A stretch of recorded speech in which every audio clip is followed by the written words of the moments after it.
Hi there!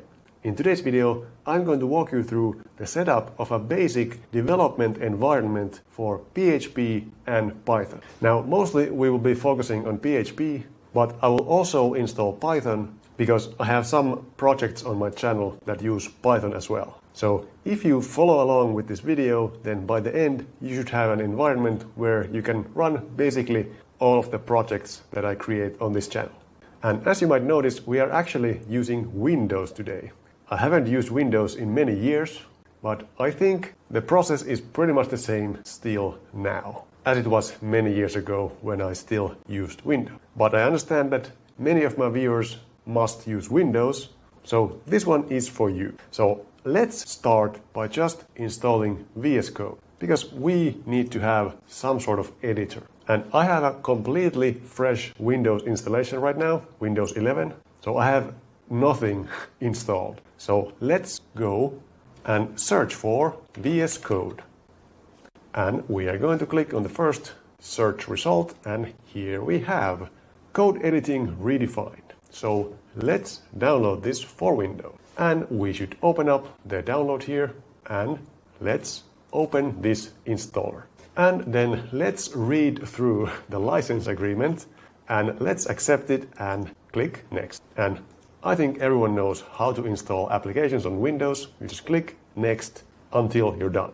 But I am actually going to click on Add Open with Code to the Windows Explorer file context menu and the directory context. And we might as well add a desktop icon. And let's install this thing.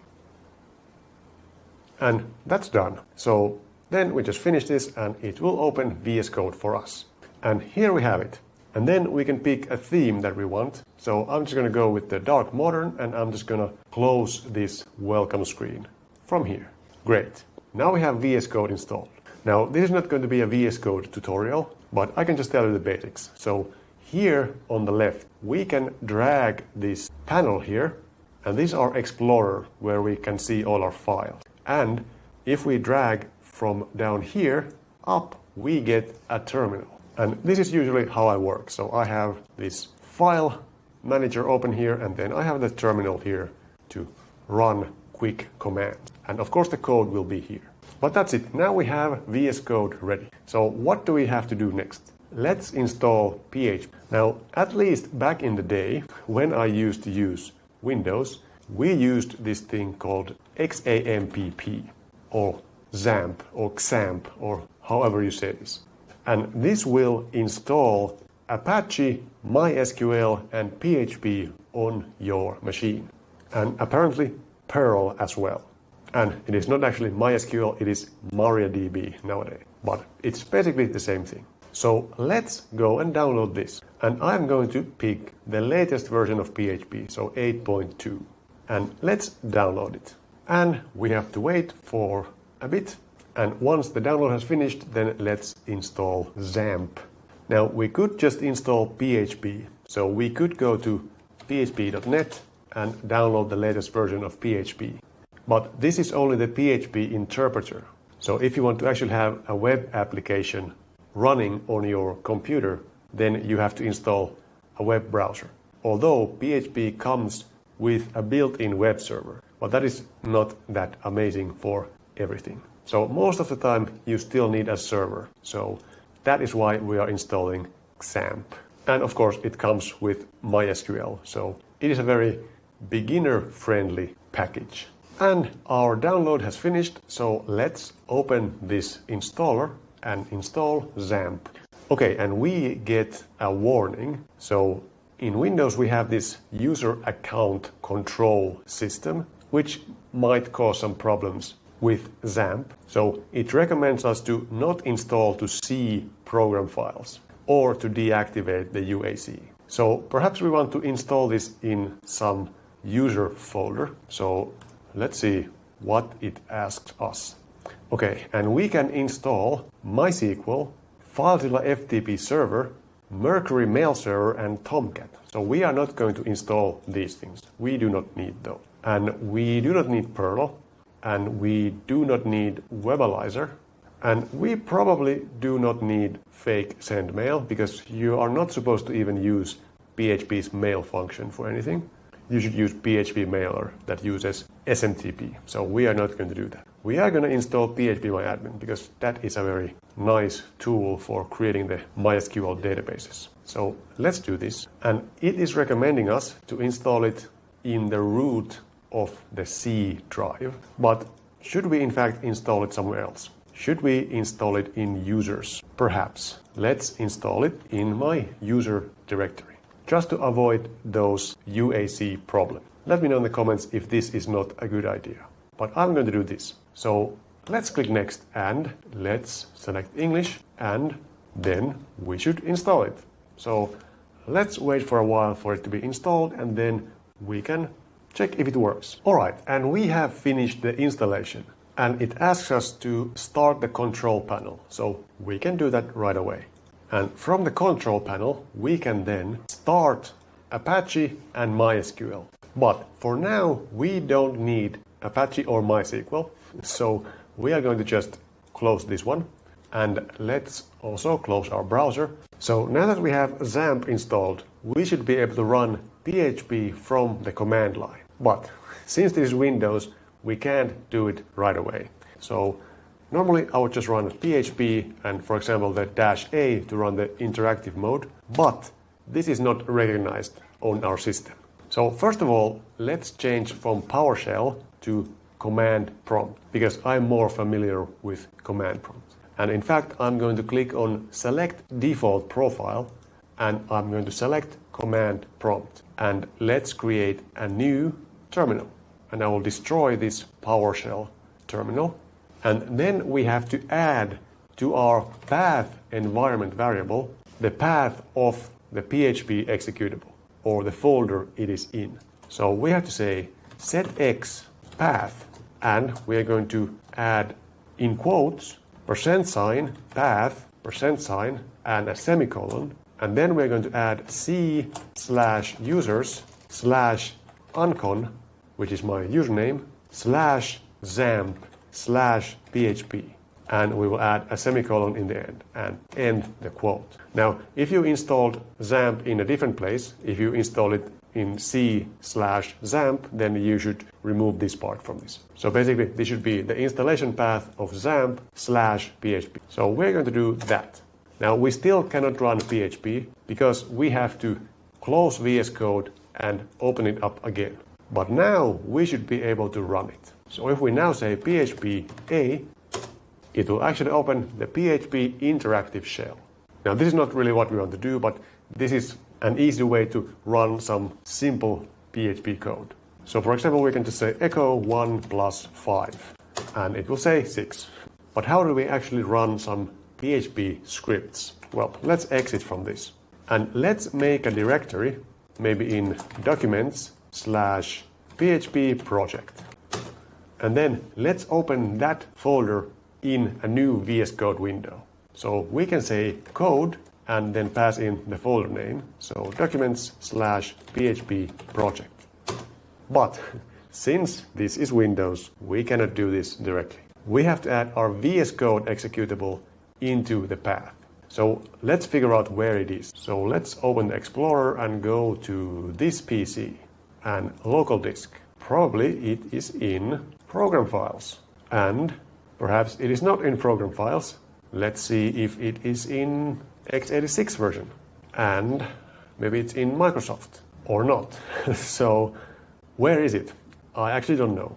Let's ask Bing. Where is code.exe? C users username app data local programs Microsoft VS Code. Aha. Let's verify.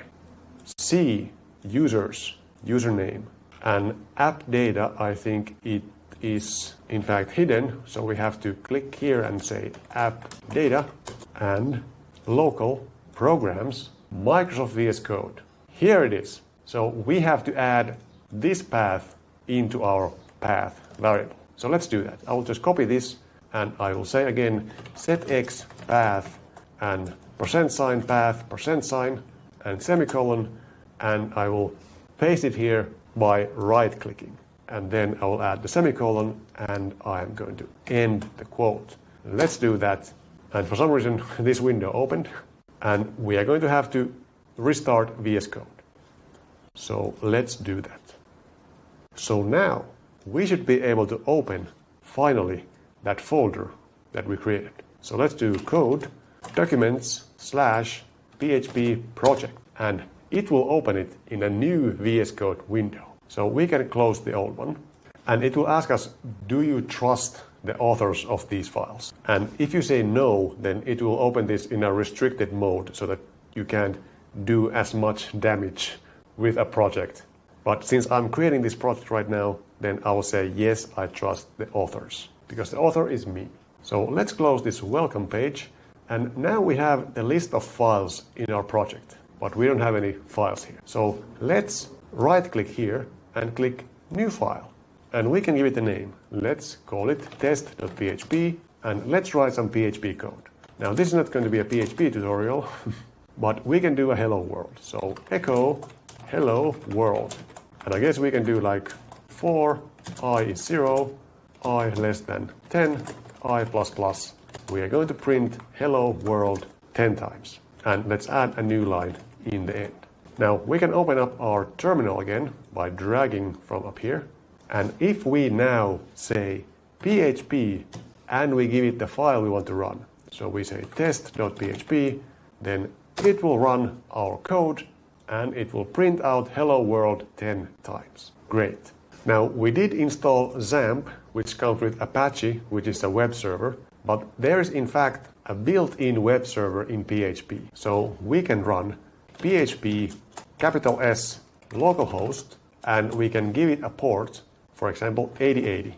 And if we run this command, it will open a web server in this current directory. And if we go to this URL in the browser and we go to our /test.php, then it will actually run it in the browser. So you don't necessarily need to install XAMPP. You can just install PHP and then do that setx command with the location of PHP, and then just run the built-in server, which is in fact what I most of the time do. So next, let's install Python so that we can run Python code. So let's open up the browser and let's search for Python. And let's go to python.org. We can probably download Python here.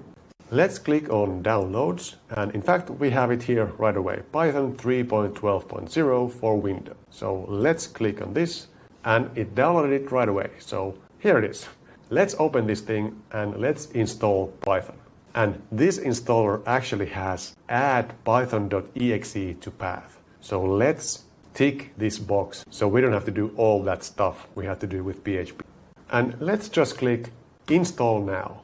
And this will install Python, and it will install pip, which is the package manager for Python. And the setup was successful.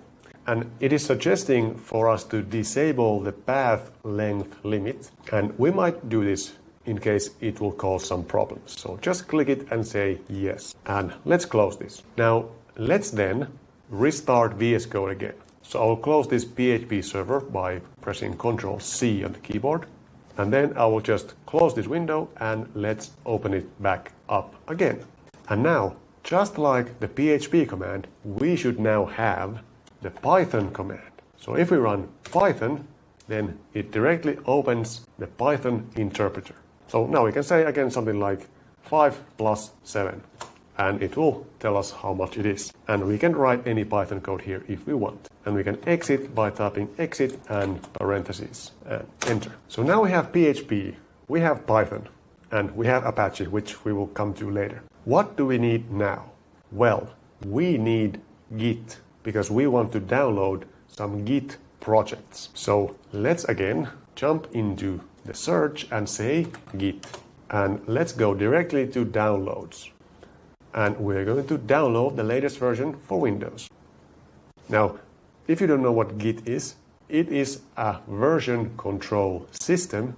And for the scope of today's video, it is a way for us to download Git repository. Now, there's much more to Git, and this is not a Git tutorial video, but we want to have this installed if we want to be real programmers. So let's open this. And again, let's read through the terms and conditions. And then let's go next, next. And what does it want to install? I think I want to check this. Add a Git bash profile to Windows terminal. I'm not sure what it means, but I'm pretty sure that this will help us to run Git from the terminal. So let's do that and let's install it. And it wants us to select a default editor. So we are going to select VSCode if we have it here. Visual Studio Code. Okay. So let's click next. And here you can do whatever you want. Conventionally, the default branch on a Git repository has been master, but for reasons, they have started to change it to main. So you can pick whichever one you want to use. And then we have to select adjusting your path environment. So again, we have to add Git to the path so that we can run it from the command line. So let's go with the recommended version. Now I'm kind of tempted to select this one because it adds some extra Unix tools and I might be more familiar with them. But let's do the recommended one and let's use bundled OpenSSH and let's click next and let's use the OpenSSL library. And then we have to select how we are going to deal with the Windows style new lines in the files. And we are just going to go with the default option here. And let's click next. And this will also install this Git bash, which is like a bash style terminal for Windows. And I'm again just going to use the default settings for this. And we still have something we have to select, which is the default behavior for Git pull. And I am going to select the default. And let's click next. And we have one more thing that we have to do, at least, which is how to configure the credentials of Git. And we are going to use the default option. And we're going to enable file system caching. Fine. And how many of these boxes do I have to tick? I will not enable any experimental things. Then I can click install. And then we're going to install Git. And hopefully everything goes perfectly. Okay. And we have installed Git. I will not view release notes and I will just finish this. And let's again restart VS Code. And hopefully we are going to have Git installed now. So let's just run Git and we actually have it installed. So now that we have PHP, we have Python and we have Git, let's install some project on our system. So I am going to install one of my latest projects, which is ChatWTF. Let's see if we can find this from Google. We in fact can find it from Google or actually Bing. So let's open this Git repository and let's go and grab the URL of this repository. And then what we can do is we can say git clone and we can paste in this URL. And again, I paste it by right clicking. Now it will now clone it into a ChatWTF folder inside our PHP project folder. That is fine for now because I'm just testing. And I might in fact want to open that project in a separate window. So I can say code ChatWTF. And now we have the project open here. So let's try and run this project. So I have a README file here, which will tell us how to use it. So quick start is clone the repository. That is done. Second is add your OpenAI API key to the settings, which we have to copy from settings.sample.php. So let's do that. Let's do cp. I hope the command is cp to copy in Windows. It might not be. Maybe I will say copy. And settings.sample.php into settings.php. And I can open it by clicking from here. And I will add my OpenAI API key here. So I'm going to go to platform.openai.com and I will log in. I will use my Google account and I will go to API keys and I will create a new API key, Windows test. And I will verify that I am a human. And let's copy this API key and let's put it into our settings. And then if we check README again, we have to run this in the console. So let's run it. Let's say PHP, capital S, localhost, 8080 and run it. So now we are running my project. And if we open it in the browser, then here it is. We are running a PHP web application on our Windows machine. And this is a ChatGPT clone if you don't know already this project. So we can say hello, and it should answer us, hi, how can I assist you today? Now, this project has also some features that use Python, and that is why I installed Python. And in fact, the only reason why I'm making this video is because I had to test this project on Windows, but I did not have a Windows machine, so I installed Windows just to test this, and I might as well make a video about it. So let's see if we can git checkout into my CodeInterpreter branch in this project, and here we are using Python. So I have a file here called CodeInterpreter.php, and what this does is it runs some Python code, and I have this check. If we are on Windows, we are going to run the Python command, and on Linux, we are going to run Python 3. And down here, we actually execute this command, which runs cd to change into a directory, and then it runs the Python command, and then it does this little piece of code here, which will pipe the standard error into the standard output. And I'm not sure if this works on Windows, so I'm going to test this out. So let's start again our PHP built-in server. So we are going to do PHP s localhost 8080, and let's run it. And if we then refresh this, we get an error, which is probably because I created one chat already with the old version, but I should fix this problem, which right now I will just set by doing this. And let's try to see if it now works. Okay, so we also have to enable the code interpreter. So I have to go to my settings, and I have to set code interpreter enabled true.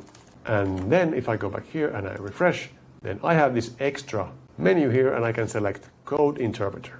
And what I can do then is I can say something like create an example of a sine wave. But this is going to have to use some Python libraries, so it will not work, but let's see what it will do. And in fact, we got some error, so let's see what the error was.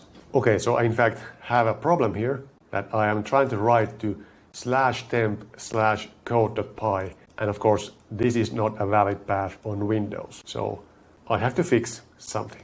But this is not the purpose of today's video, so I'm going to fix that in another video. But at least we got a project up and running. So let's go back a couple of folders and let's clone another repository that I have. So I have here a Python project called GPT-AutoPilot. So I'm going to try and run this. So let me copy this URL again, and let's go here and let's do git clone this. And then let's open that again in another VSCode window. So let's do code GPT-AutoPilot. And again, I trust the authors because I created this program. So I am going to try and run this. So let's check the README file first. And we have to run simply this. But I'm not sure if in Windows we can use this syntax. Let's see if we can. No, we cannot. So we have to say this. Python GPT-AutoPilot.py and then simple. And we don't have OpenAI installed as a Python module, so let's install it. We are going to say pip install OpenAI. And pip is the package manager for Python. So it will install OpenAI for us. All right, now we got some errors. Let's see if these errors are going to cause some issues. Perhaps I should not have installed the latest version of Python, but let's try to run GPT-AutoPilot again. And we do not have OpenAI, so let's actually try and upgrade pip since it tells us to do that. So let's hope that that will work. And let's try to install OpenAI again. And we still got some errors, and it in fact says Microsoft Visual C++ 14 or greater is required. Now I have a completely fresh Windows install, so probably I am missing something. So let's see if we can quickly download this package. So let's download the build tools and let's open this and let's install it. Continue. And what does it want to install? It is suggesting a bunch of things. We are going to install the C++ tools and the .NET tools. And maybe this as well, and the universal platform tools. I have no idea what these are, but we might need them. And for some reason, I cannot see a button for installing this. I think my scaling is too much on my screen, so I'm just going to hit enter and hopefully it will do it. Okay, luckily that worked. So we are going to download 6 gigabytes of stuff. This better work. Alright, we have now downloaded all of the packages. We are installing package 134 of 554. Now, I'm pretty sure that I did not have to do this. These are too many packages. But let's see if we can install the OpenAI package after installing all of these packages. Let me know in the comments if you know what I actually should have installed. Alright, finally the install has finished. So let's see if we can now run pip install OpenAI. I might have to restart VSCode, but let's see. Hopefully I can do it now. Alright, we got rid of that error, but we got another error, which is related to the MSVC, which is always something that pops its head with Windows. So what is the issue here? Okay, so seems that we should not have installed the latest version of Python. I think this is not compatible with that. Let's try to install a different version of Python. I'm not quite sure if we can just overwrite the old one or how does this work. So let's go to downloads. Let's download 3.11. So let's do this one, October 2nd. Let's download that. So let's scroll down and somewhere we can probably download it. And we have Windows installer 64-bit. So I will install this one. And let's see what happens. And we want to add it to path and I am going to install it. And that is done. So let's see if we again close VSCode and we open it again. Can we now open our GPT-AutoPilot? And of course, slash should be this way on Windows. And let's do pip install OpenAI. And I believe that we were successful in installing OpenAI now. So perhaps don't download the latest version of Python, only download 3.11. Or if you're watching this years in the future, just don't download the latest one, download the next to last one. So let's see if we can now run Python GPT-AutoPilot.py. And in fact, we are running it now. So it will ask us for our OpenAI API key, which I will get from my other project because I added it in my ChatWTF project already. So it is in the settings. So I'm going to copy it from here and I will paste it here. And I will save it to config, that's fine. And now I can run my GPT-AutoPilot Python project, which is a program that can create coding projects with the ChatGPT API. So I can say something like, create a simple to-do app for the browser in JavaScript. Add professional CSS styles. And let's do this. And I will detect an automatic system message. And I want to use client-side JavaScript system message. And I don't want to make my prompt better. And I'm going to wait and see if this works. And I forgot to run this with the simple flag, so it will ask me a bunch of questions. So, should the user be able to add new tasks? Yes. Should the user be able to mark tasks as complete? Yes. Should the user be able to delete tasks? Yes. Should the user be able to edit tasks? No, we don't need to do that.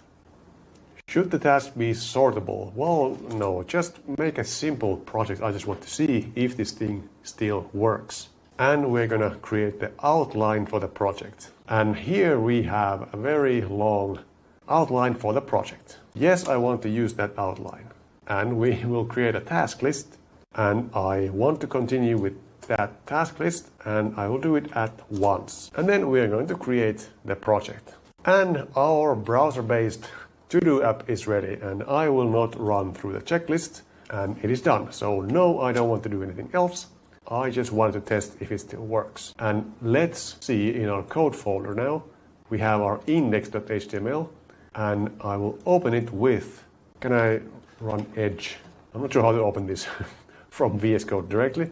So I'm going to go to my documents and GPT-AutoPilot and code, and let's open this thing and see if it actually works. Okay, here we have our to-do app. So let's click Add Task. Enter task description. Finish this video. Okay, and here it is in the task list. And add another task. Show how to use Apache. Okay, and it works. Great. And add task. Delete this task, and we can delete it, and it works. And do we have persistence? We do not, but never mind. So now we have PHP, we have Python, we have Git. So we can download Git repositories and we can run them either with the PHP Built-in Server or directly with Python. But we did install, if I close some of these extra windows from here, we did install XAMPP, which comes with Apache and MySQL. So perhaps I should show how these work. So Apache is a web server. So it is kind of like the built-in web server of PHP like I showed, but this is a more powerful version and it has more features. And Windows Defender Firewall is complaining about this because of course this can be connected to from your network. So I don't remember if I have to select private networks as well. I feel like I should select this and then allow access for this application. So now Apache is listening on port 80 on our computer. So if we go to the browser and we go to the address localhost without the 8080, it is just 80 and 80 is the default, so we don't have to set that. If we go here, then we have this default page here. And where this default page comes from, it is in this PC, C drive, users, uncon, XAMPP, and we have htdocs here. So this is a place where you can put some PHP code and you will then be able to access that through that localhost address. So we can in fact delete all of the files in here. We don't need them. So now that I deleted it, if I go to localhost, we have just this index off page. But if we now open this htdocs in VS Code, which I should have a button here for, maybe it is in show more options, and here we have open with code. So if we do this, then we are going to open the htdocs folder inside of VS Code. So now if we create here an index.php and we write here some PHP code, let's say I can echo hello world.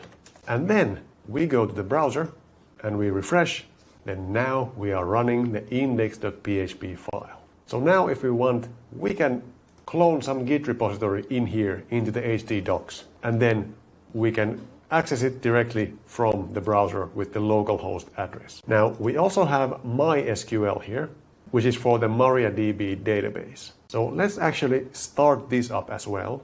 And again, I'm going to allow access to this. But we got an error.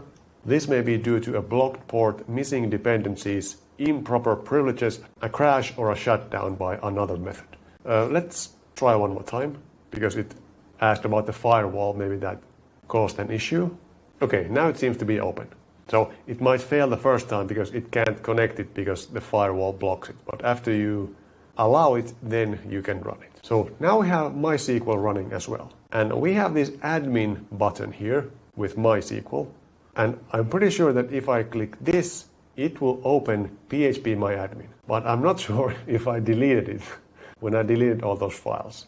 Or is this some special URL? It is in fact a special URL. So even though this is still localhost we do not have this file in htdocs, but that is a special URL that will automatically open this phpMyAdmin. So let's actually try to install that ChatWTF chatbot here into the htdocs folder and then connect it to a database, because it has the possibility to connect to an actual MySQL database. So let's open the terminal here again, or the command line, command prompt, whatever you call it in Windows.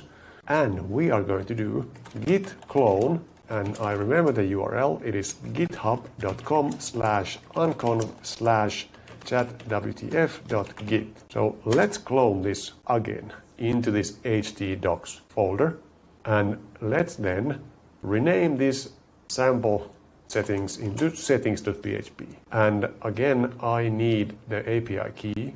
So let me quickly get that from Documents, PHP project, ChatWTF, and I am going to open this here and copy the API key and paste it in here. And I'm also going to change the storage type here to SQL so that we will use an actual database. Otherwise, it uses the PHP sessions. And I'm going to use this DSN.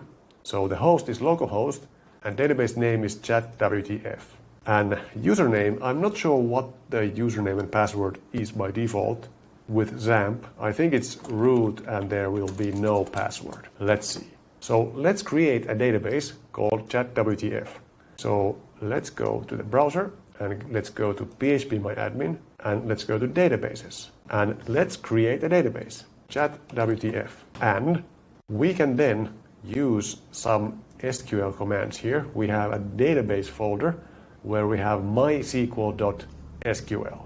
And this is a MySQL dump, which means that this is a description of the database that we need for this particular project. So we can copy this and we can go to the SQL tab in phpMyAdmin and we can just paste this in here. And we can press go.